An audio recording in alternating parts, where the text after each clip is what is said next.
Hello, everyone. You are on the Three Falling Crows channel.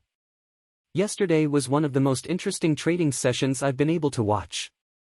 After a clear bearish signal on consumer inflation, the market opened with a gap down and rose violently for almost the entire session without stopping.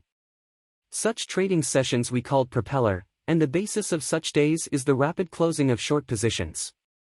Yes, usually such trends are accompanied by the positive information from the market regulators, such as monetary easing or the beginning of the QE program, and such a day with the good news could be interpreted as a bullish reversal in the market.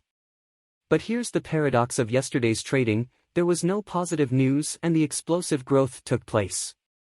Let's look at the most actively traded shares. I chose the companies with the highest capitalization. As you can see, yesterday the stocks of banks and oil companies showed the biggest gains. If we look at the 52-week range, we can see that the stocks that were both at the bottom and at the top of their annual price range showed the most significant gains. That kind of shows the rapid closing of short positions, especially in the banking segment. Whether yesterday's short squeeze is the start of a Christmas rally, we'll see. But that's why this configuration is called a propeller, which doesn't give confidence in the positions, both up and down. Enough on Friday today to close at the level of Wednesday, and I think the appetite for risk in the market will be significantly reduced. On days like this you realize that simply buying options to realize your own trading ideas saves you from having to make complicated decisions. Today I want to take a pause and let the market decide about the further movement. The only position I want to bet on is Twitter stock. There are not many days left before the planned closing of Elon Musk's acquisition of Twitter.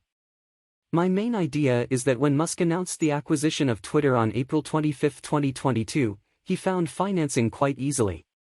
But the liquidity situation has deteriorated significantly since then. And I believe that finding the required financing to close the deal on October 28 will be very problematic. In favor of my view is the depressed dynamics of Elon Musk's market assets. We are seeing a drop in Tesla stock as well as the low value of Elon's other asset PayPal stock. So far I don't see a downward trend on the Twitter stock chart. The stock price has stabilized at $50 and the market is not laying down a deal breaker. But the more interesting it will be. My opinion is that if the acquisition deal fails, Twitter's stock price could drop to $41 a share or lower. And the October 28 date is a great benchmark to bet on. Outlook scale for Twitter stock. October 28 date.